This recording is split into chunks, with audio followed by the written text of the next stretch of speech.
speaker for today is Mr. Rajesh Mehrotra, Director After Sales, MG Motor India. He's going to talk about best practices for profitability and growth from customer experience to growth. Mr. Mehrotra is a result-oriented professional with about 31 years of experience with leading automobile after-sales operations. He has achieved proven success by leading the country's service operations through a solid and motivated dealer, achieved the highest customer satisfaction, team motivation, and management. Mr. Mehrotra built and monitored targets with a continuous improvement approach towards process, operation, productivity and efficacy, project management, cost management, and profitability. Mr. Mehrotra has previously worked with Toyota, Hyundai, and Nissan. A loud round of applause for Mr. Mehrotra, please.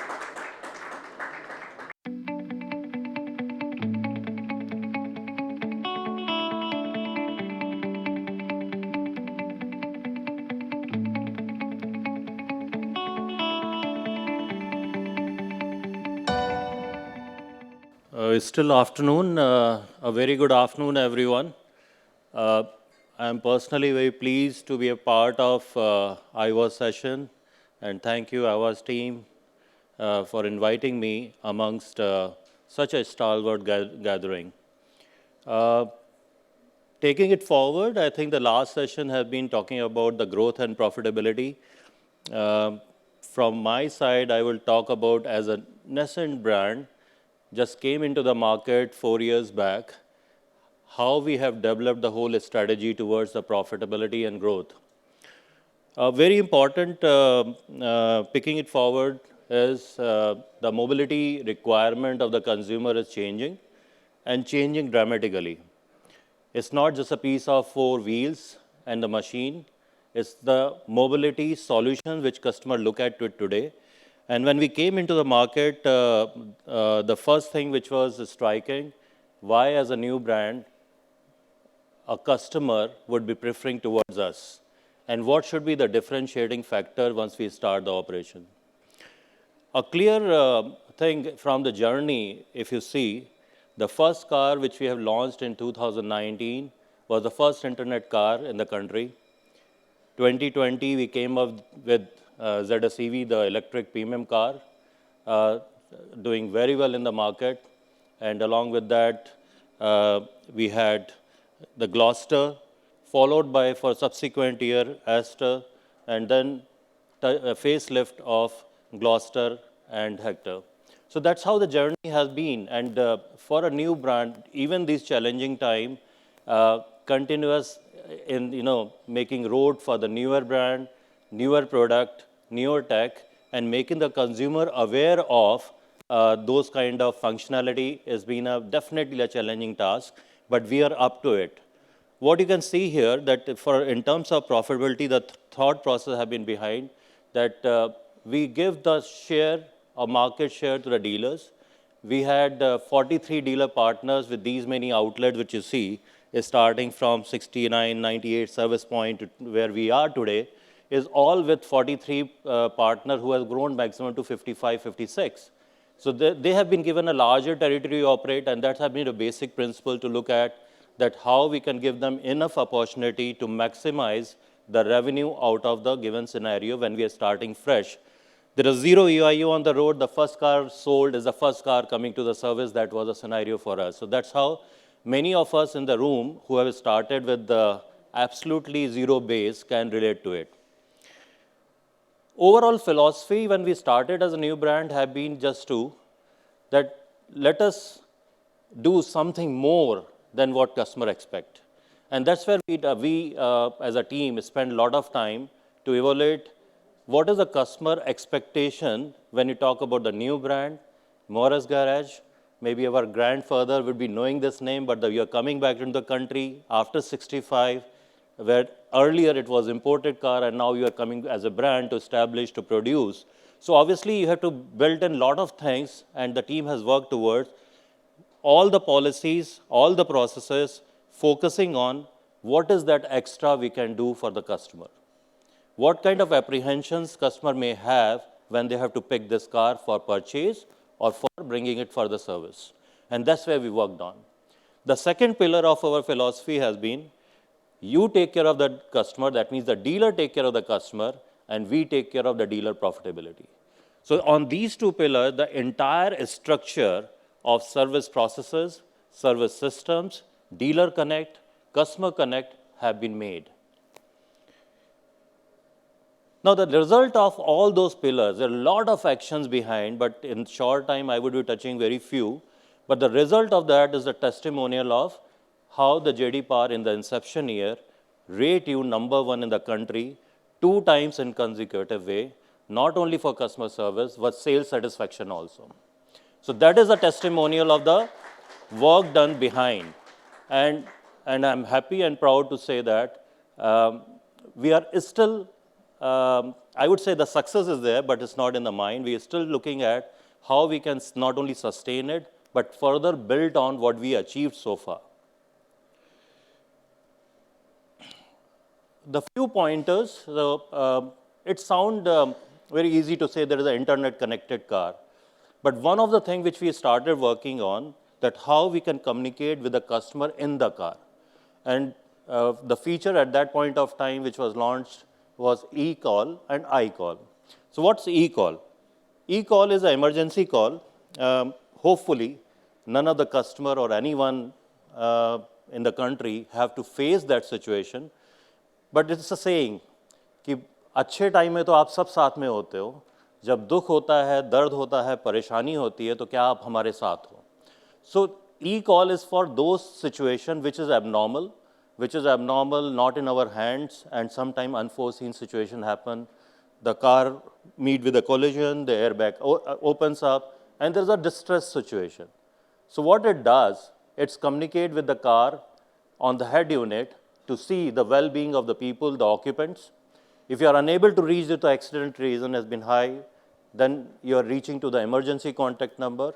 The geographical coordinates are known at our call center, which is called Pulse Hub, and the team and the roadside assistance and the support system immediately mobilized. So that is the kind of thing which it does. It's simple to say, internet connected car. The other important aspect of this, which I am proud to say, even the volume which you have today, when this situation happened, not only me, but the team and the leader also receive information about accident happening in the country, any part of the country. We look at that, and we look at whether the support system is started. Obviously, those are channelized way.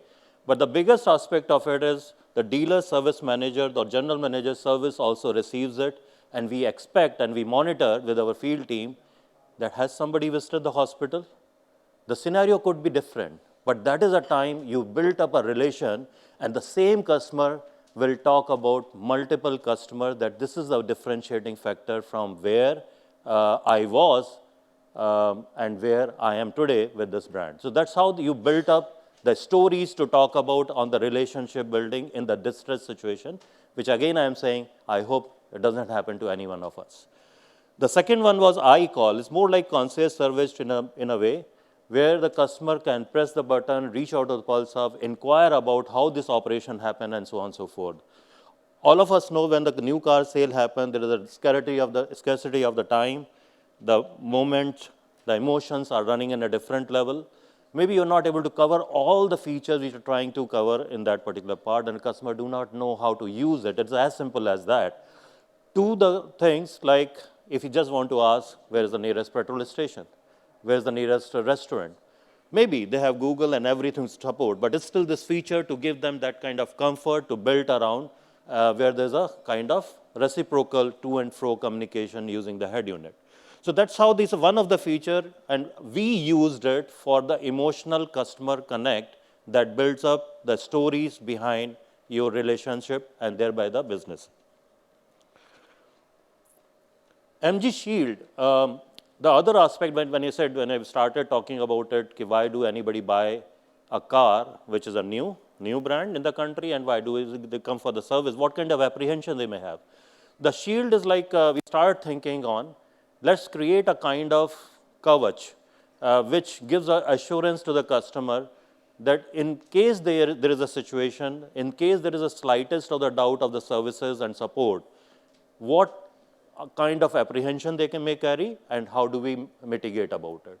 So first thing we did is, if you look at the top one, is starting looking at, let's offer one of the, highest warranty period in the country, which is not offered directly by the OE. There may be extension warranties and so on and so forth, but can you offer a 5-year warranty, which is unheard of? Can you offer assurance in terms of 5-year RSA? And here again, I will add on to it. It's not just the pure, simple RSA, because I've also been associated with many of the companies, my colleagues around here. Typically, if the situation comes, it's more of drop off to the nearest point where the customer or consumer want to reach. But we started looking at what could be the situation. Let's look at the mobility support, for example. How long we can give the mobility support to the customer in that point of time, not just drop off to the nearest convenient office space or home space. So this is how we looked at it. It's not just a 5-year period. It's more of what you built up in terms of delivery to the consumer. Obviously, the free service and so on. The other aspect of it is the cost of ownership. I think from the beginning, we have clearly thought about, with me, the team and leaders around, that we would be having the lowest cost of ownership in the segment. That was a given situation, even though we did not know what will be our landing price of the parts. We did not know at that point of time how we are going to structure it. But the target was fixed, that this is where we will work, and let's work towards how do we structure the strategy and so on. The other aspect of it, which customer will think that, how much it costs to me. It's a new brand. It might be coming at a cheap price, but then is it going to be cheap to maintain? So we looked at what kind of annual maintenance contract, which we call it Protect Plan, what kind of features we can build up to that. We had our own learning. I had my own learning with different AMCs working or not working, and why it did not work. So let's look at those, why it did not work, and what customer want from a new brand. We built up different level of Protect plans to take care of, if you need this, I will give you this. The next thing, when we came with the later part of the model, it became more customizable. Maybe you don't need every feature of that Protect plan, but I give you a basic one, then you can extend it for 1 year, 2 years, whatever you want. Because your need, your running, your users could be very, very different than other consumer. So let's look at, accordingly, we offer you something. It's more customizable, and that it has made a big inroad to give that assurance to the customer that we are there in whatever situation you want us to be. Assured buyback. The other thing which a customer will think, okay, I buy a new brand, but after a few years of uses, when I have to sell it off, will it give me some assured money or some expected amount? This is also a given target which we have taken even before the pricing has been fixed. So that is where we all work towards, and the entire umbrella of such offerings, we call that Shield, which is actually, I'm proud to say, is well established, talked about that how the entire assurance system has been built up. With that, I think in one of the panel discussion was also talked about how do you execute it. I think the other thing which thought, whatever you do, you make thousands of the processes, thousands of the systems, but it is a dealer front line who's going to execute it. And the biggest problem, and when I have also joined and my team was building up, we were sitting together, we would continue to debate on that how do we execute it. The biggest hurdle is whether I come from different company from the past experience, or my team come from different company, or the dealer manpower. Everyone comes with the feeling, what if my decision go wrong? What if I take a positive decision towards the customer, tomorrow my owner will come back to me, why you did that? I did not get my warranty reimbursement and so on and so forth. So why should I take a decision? We said we empower you. Make a mistake. What will happen? You make a mistake, that as a team, we continue to review, we continue to educate, But there is nothing like, we will recover that money because either by owner or us, rather supported by us to give that kind of confidence that even if you take a wrong decision, but in the benefit of the customer, we are there to help you. And that is where the Empower to Delight has worked, and to take the on-spot decision making. And we monitored it. We actually review it. I review it by my team, that how that is getting executed, what are the learnings, how do we take it forward, and so on and so forth, even till now. And it continued to go forward. Now, as an example, we may think about what does it mean. A typical situation could be, say, a Starbucks coffee.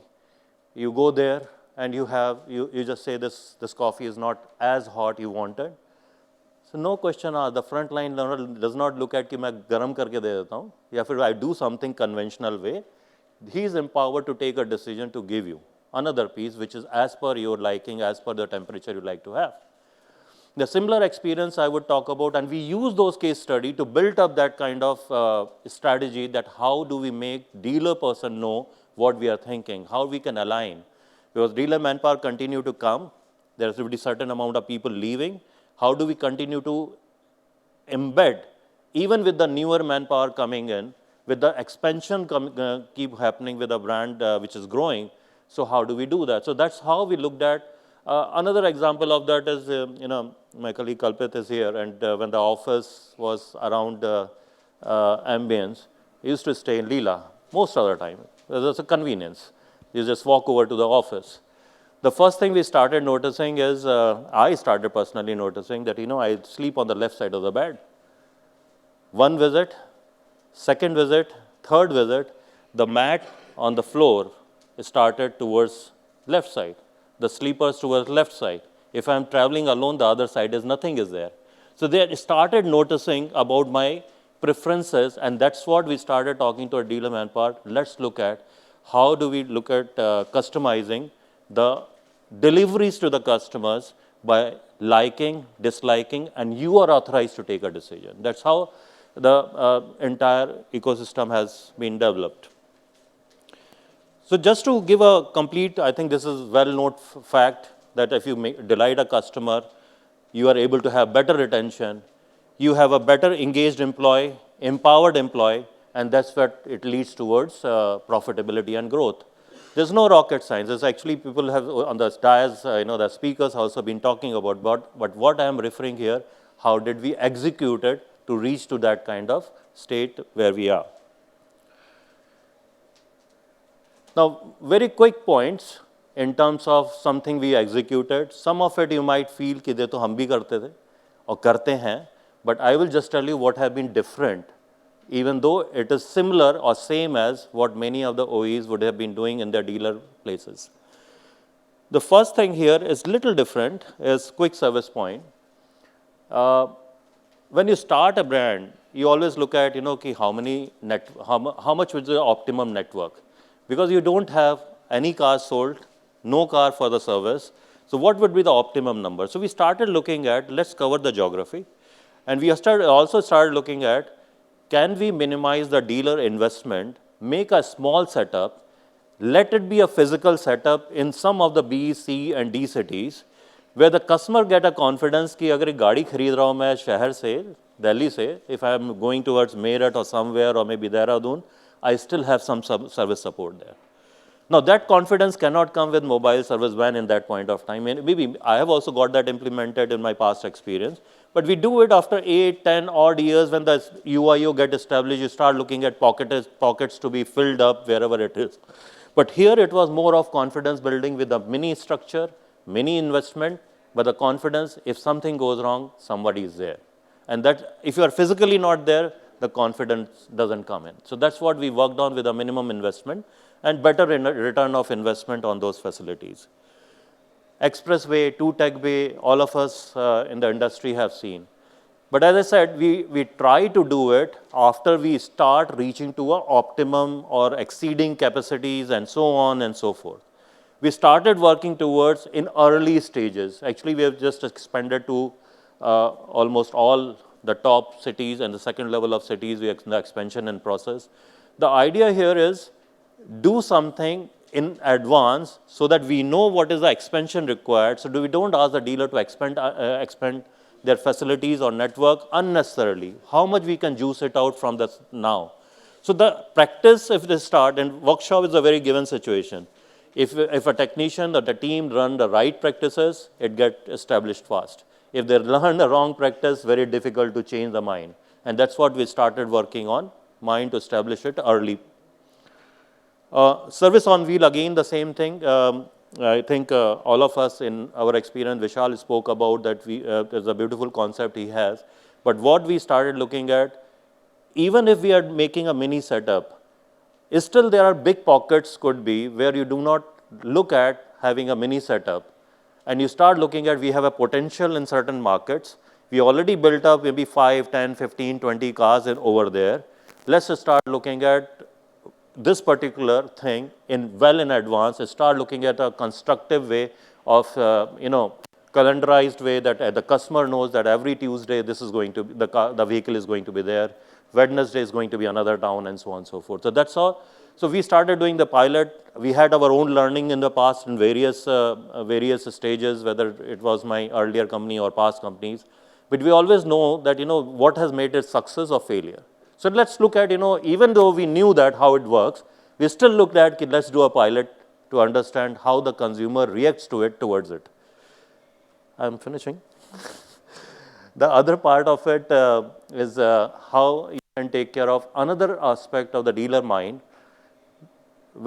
And somewhere in the last, I think Harsh was talking about the inventory, which is dead inventory, and so on and so forth. The two things we have done, I touched 2 points together. If the situation comes, the dealer does not have the part, and they have to place a VOR order, a normal practice is to charge a surcharge.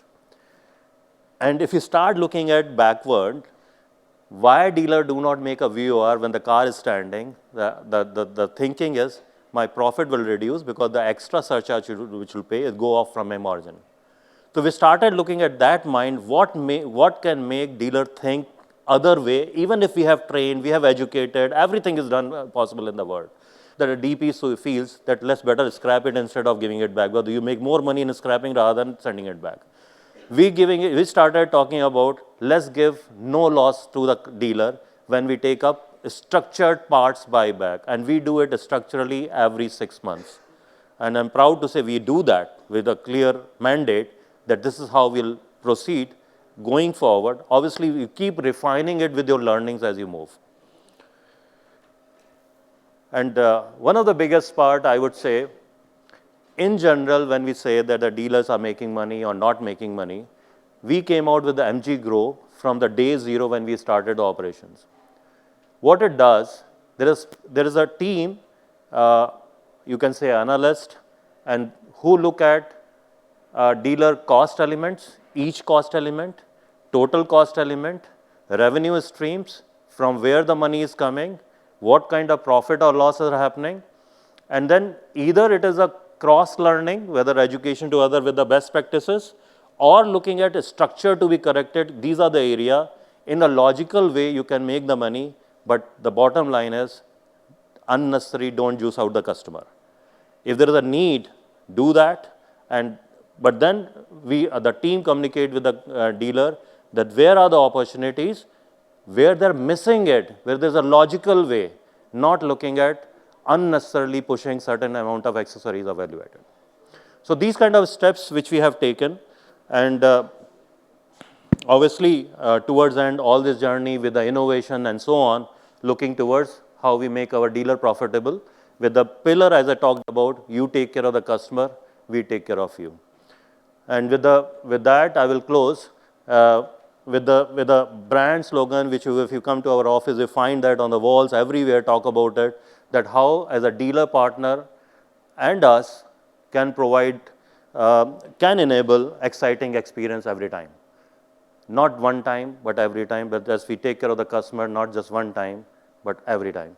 So thank you very much everyone for listening to me. Thank you so much, sir. And now I'd like to call upon a rep from Keynote, and Gallups Motors to come and felicitate our keynote speaker.